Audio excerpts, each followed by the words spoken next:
Radio Tehran, শুরু হচ্ছে বিশ্ব সংবাদ।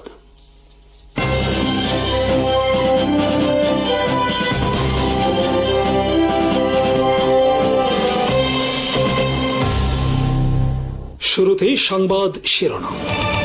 আসসালামু আলাইকুম। ট্রাম্পের সঙ্গে টেলিফোন আলাপের সময় মাথার চুলে আগুন ধরে যায় নেতানিয়াহুর। পশ্চিমবঙ্গে গরু নিয়ে মহা কেলেঙ্কারি, গরু বর্জনের আহ্বান এক ইমামের। বাংলাদেশের শীঘ্র পুশ ইন শুরুর ঘোষণা শুভেন্দু অধিকারীর। ইসরায়েল চায় যুদ্ধ, ওয়াশিংটন ও তার মিত্ররা চায় ইরানের সঙ্গে একটি শান্তি চুক্তি। এ নিয়ে উত্তপ্ত ফোনালাপ হয়েছে যুক্তরাষ্ট্রের প্রেসিডেন্ট ডোনাল্ড ট্রাম্প ও ইসরায়েলের প্রধানমন্ত্রী বেনিয়ামিন নেতানিয়াহুর মধ্যে। টেলিফোন আলাপের এক পর্যায়ে ট্রাম্পের কথা শুনে নেতানিয়াহুর মাথা গরম হয়ে যায়। তার মাথার চুলে আগুন ধরার মতো পরিস্থিতি সৃষ্টি হয়। তিনটি সূত্র উল্লেখ করে বুধবার এই খবর প্রকাশ করেছে যুক্তরাষ্ট্রের সংবাদ মাধ্যম এক্সিওস ও সিএনএন।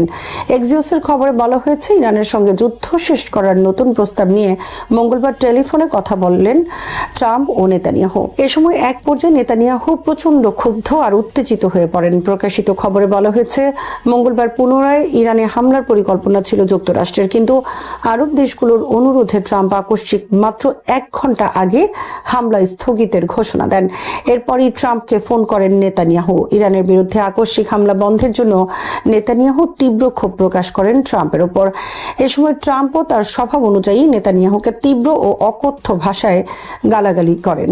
দুই নেতার মধ্যে 1 ঘন্টা ধরে আলোচনা চলে। ইসরায়েলের সূত্র উল্লেখ করে সিএনএন লিখেছে, নেতানিয়াহু ট্রাম্পকে বলেছেন, ইরানে আকস্মিক হামলা বন্ধের সিদ্ধান্ত সঠিক হয়নি, এতে ইরানিরা লাভবান হবে। এরপরই দুই নেতার মধ্যে উত্তেজনা ছড়িয়ে পড়ে। নেতানিয়াহু এ সময় ইরানে আবার হামলা শুরু করার জন্য তীব্র চাপ প্রয়োগ করতে থাকেন ট্রাম্পের উপর।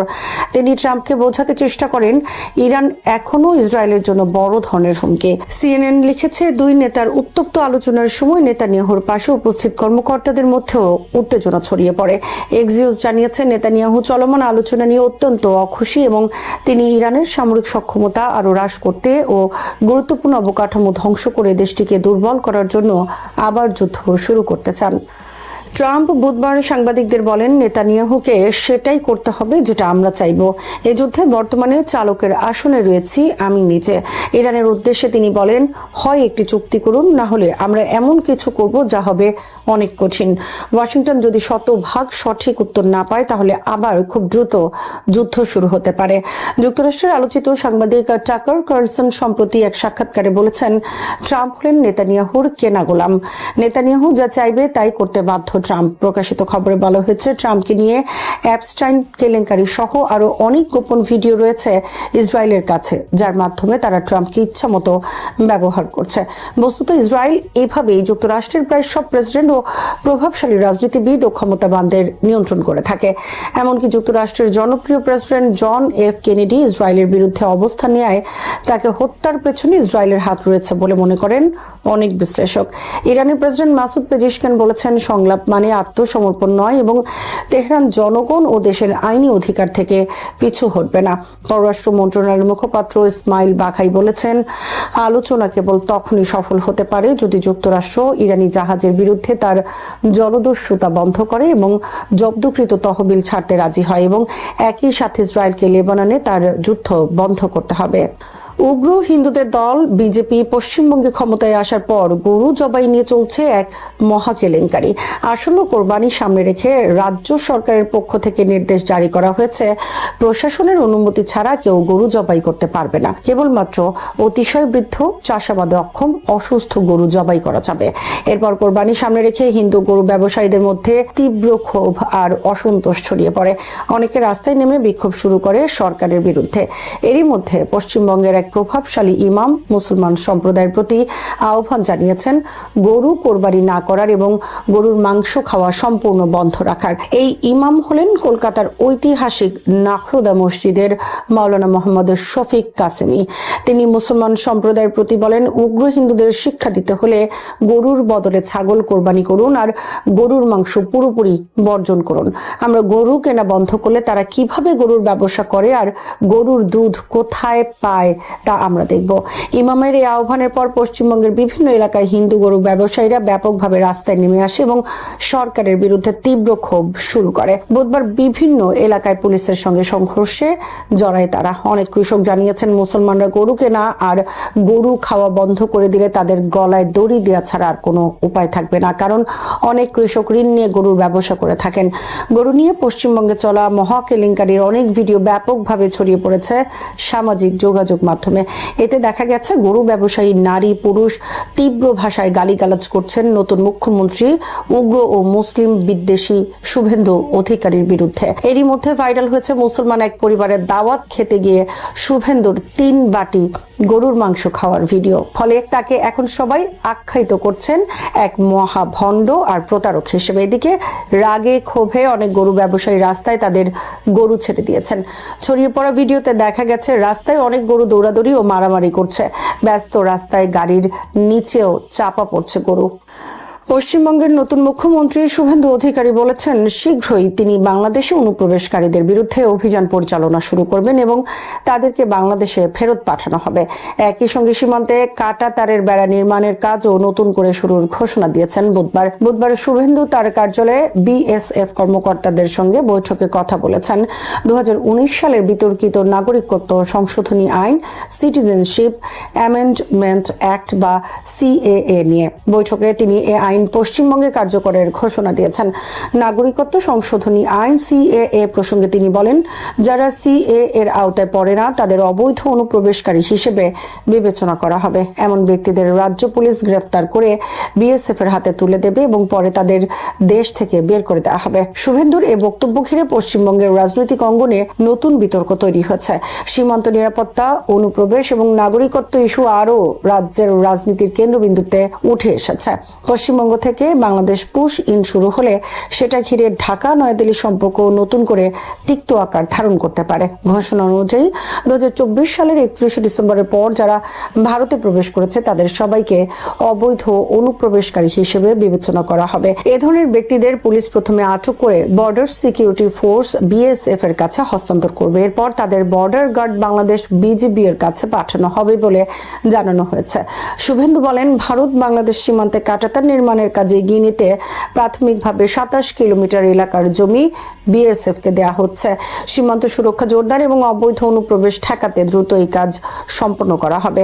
শুভেন্দু অধিকারীর দাবি, পশ্চিমবঙ্গের মোট 2200 কিলোমিটার সীমান্তের মধ্যে বর্তমানে প্রায় 1600 কিলোমিটার এলাকায় কাঁটাতারের বেড়া রয়েছে, তবে এখনো প্রায় 600 কিলোমিটার এলাকায় কাজ অসম্পূর্ণ রয়ে গেছে। এর মধ্যে 555 কিলোমিটার এলাকায় চাইলে রাজ্য সরকার জমি দিতে পারত, কিন্তু রাজনৈতিক কারণে অতীতে তা দেয়া হয়নি বলে অভিযোগ করেন তিনি। ইসরায়েলি বিমান হামলায় মঙ্গলবার দক্ষিণ লেবাননে অন্তত 21 জন নিহত হয়েছেন। দেশটির স্বাস্থ্য মন্ত্রণালয় গণমাধ্যম জানিয়েছে এ তথ্য। ন্যাশনাল নিউজ এজেন্সি জানায়, নিহতদের মধ্যে 12 জন একটি মাত্র হামলায় মারা যান। ওই হামলায় দেইর কানুন আল নাহর শহরের একটি বাড়ি লক্ষ্যবস্তু করা হয়। নিহতদের মধ্যে 3 শিশু ও 3 নারী ছিলেন। টাইমস অফ ইসরায়েলের খবরে বলা হয়েছে, দক্ষিণ লেবাননে হিজবুল্লাহ ড্রোন হামলায় আহত হয়েছে ইসরায়েলের 10 সেনা। এর মধ্যে রয়েছে একজন কর্নেল পদের ব্রিগেড কমান্ডার। আহতদের মধ্যে 2 জনের অবস্থা আশঙ্কাজনক। 2টি পৃথক হামলায় তারা আহত হয়েছে। রাশিয়ার প্রেসিডেন্ট ভ্লাদিমির পুতিন এবং চীনের প্রেসিডেন্ট শি জিনপিং এর সাম্প্রতিক বৈঠক আন্তর্জাতিক রাজনীতিতে নতুন করে আলোচনার জন্ম দিয়েছে। ইউক্রেন যুদ্ধ, পশ্চিমা নিষেধাজ্ঞা, মধ্যপ্রাচ্যের অস্থিরতা এবং বৈশ্বিক অর্থনৈতিক অনিশ্চয়তার এই সময়ে মস্কো ও বেইজিং একে অপরের আরও ঘনিষ্ঠ মিত্রে পরিণত হচ্ছে। পুতিনের এই সফর শুধু একটি কূটনৈতিক সফর নয়, বরং এটি এমন এক সময়ের প্রতীক যখন বিশ্ব ধীরে ধীরে 2 বা ততোধিক শক্তিকেন্দ্রিক ব্যবস্থার দিকে এগোচ্ছে।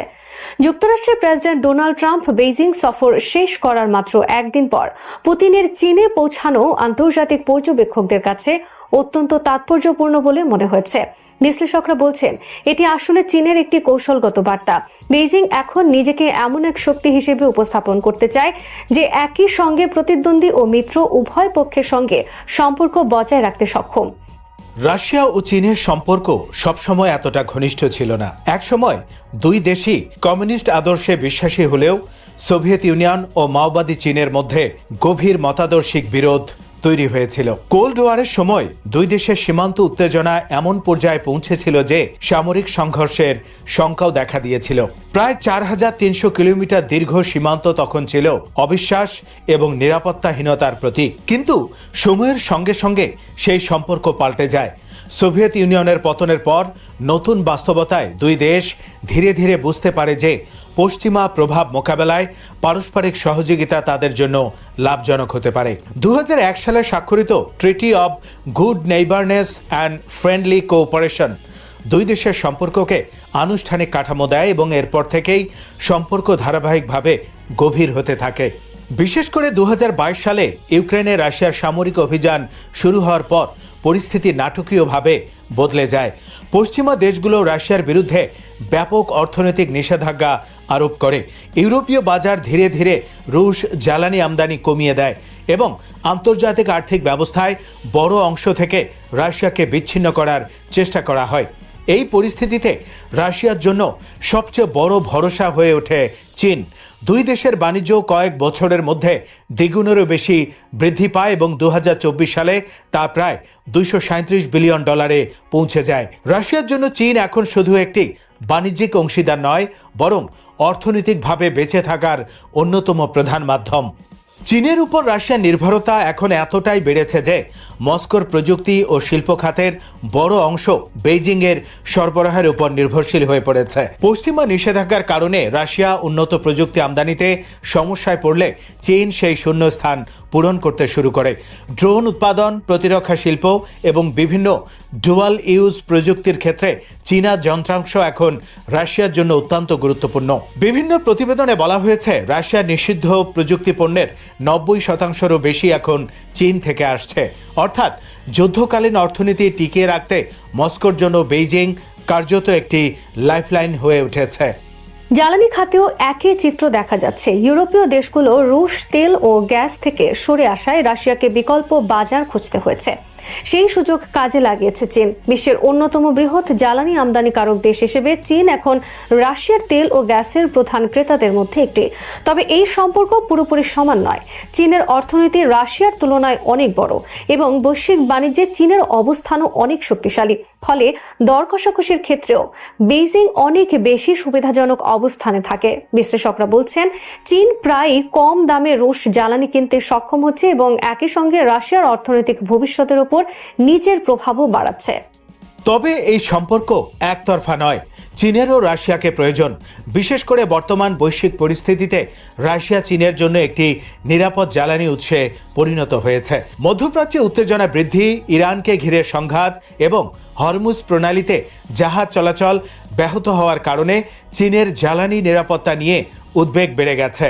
বিশ্বের সবচেয়ে গুরুত্বপূর্ণ জ্বালানি রুটগুলোর একটি হলো হরমুজ প্রণালী, আর চীনের আমদানিকৃত তেল ও গ্যাসের বড় অংশ এই পথ দিয়েই আসে। সেখানে অস্থিরতা তৈরি হলে চীনের অর্থনীতি বড় ঝুঁকির মুখে পড়তে পারে। এই কারণেই বেইজিং এখন রাশিয়ার মতো স্থলভিত্তিক জ্বালানি সরবরাহকারীর ওপর আরও বেশি গুরুত্ব দিচ্ছে। এই প্রেক্ষাপটে power of Siberia 2 gas pipeline প্রকল্প নতুন গুরুত্ব পেয়েছে।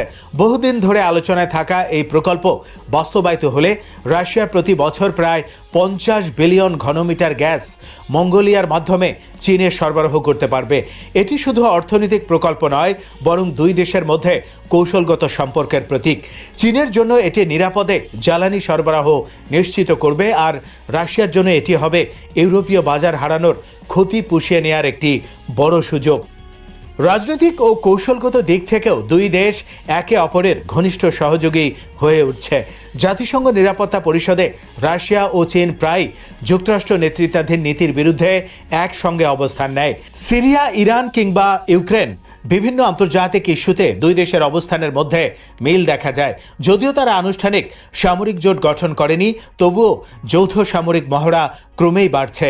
2012 সাল থেকে শুরু হওয়া জয়েন্ট সি নৌ মহড়া এখন দুই দেশের সামরিক সহযোগিতার গুরুত্বপূর্ণ অংশে পরিণত হয়েছে।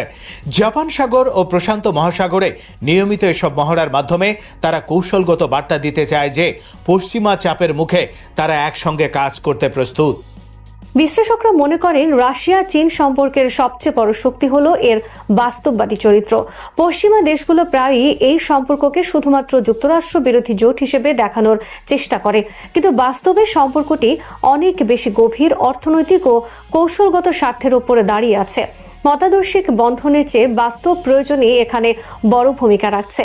রাশিয়া চায় অর্থনৈতিক টিকে থাকা ও আন্তর্জাতিক বিচ্ছিন্নতা কাটিয়ে উঠতে, আর চীন চায় নিরাপদ জ্বালানি, ভূরাজনৈতিক সমর্থন এবং পশ্চিমা চাপ মোকাবেলায় একটি শক্তিশালী অংশীদার।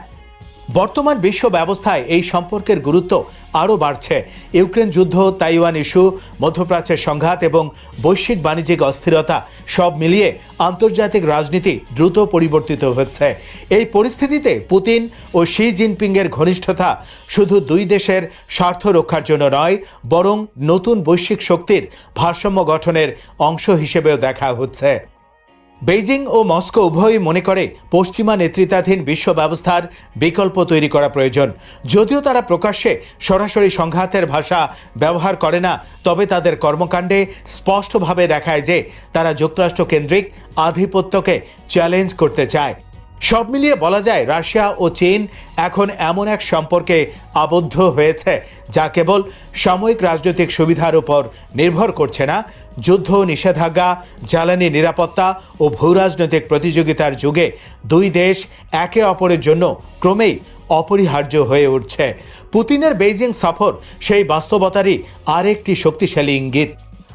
ইরান শত্রুকে পুনরায় আগ্রাসন চালানোর সিদ্ধান্তের জন্য অনুতপ্ত করবে। ইরানের পার্লামেন্ট স্পিকার মোহাম্মদ বাকের গালিবাফ সতর্ক করে বলেছেন, ইরানের বিরুদ্ধে নতুন করে কোনো আগ্রাসন চালানো হলে শত্রুপক্ষকে তার কঠিন মূল্য দিতে হবে এবং তারা এমন জবাব পাবে যা তাদের অনুতপ্ত করবে। বুধবার জাতির উদ্দেশ্যে দেয়া এক অডিও বার্তায় তিনি বলেন, প্রায় এক মাস ধরে সামরিক ফ্রন্টে সরাসরি যুদ্ধবিরতি চললেও যুক্তরাষ্ট্র ও তার মিত্রদের প্রকাশ্য ও গোপন তৎপরতা প্রমাণ করছে যে তারা এখনও ইরানের বিরুদ্ধে সামরিক লক্ষ্য ত্যাগ করেনি।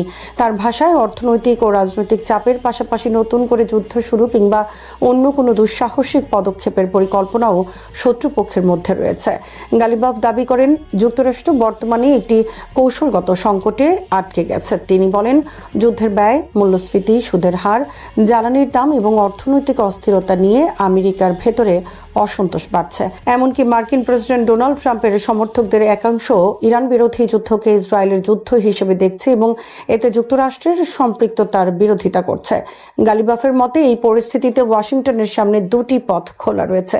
একটি হলো যুদ্ধের সমাপ্তি মেনে নেওয়া, আরেকটি হলো সামরিক চাপ, অবরোধ ও নতুন হামলার মাধ্যমে ইরানকে আত্মসমর্পণে বাধ্য করার চেষ্টা করা। তবে তিনি জোর দিয়ে বলেন, ইরান কখনো চাপের কাছে নতি স্বীকার করবে না। তিনি আরও জানান, যুদ্ধবিরতির সময়কে কাজে লাগিয়ে ইরানের সশস্ত্র বাহিনী নিজেদের সামরিক সক্ষমতা পুনর্গঠন করেছে এবং বর্তমানে তারা এমন প্রস্তুতি নিয়ে আছে যা শত্রুপক্ষকে বিস্মিত করবে।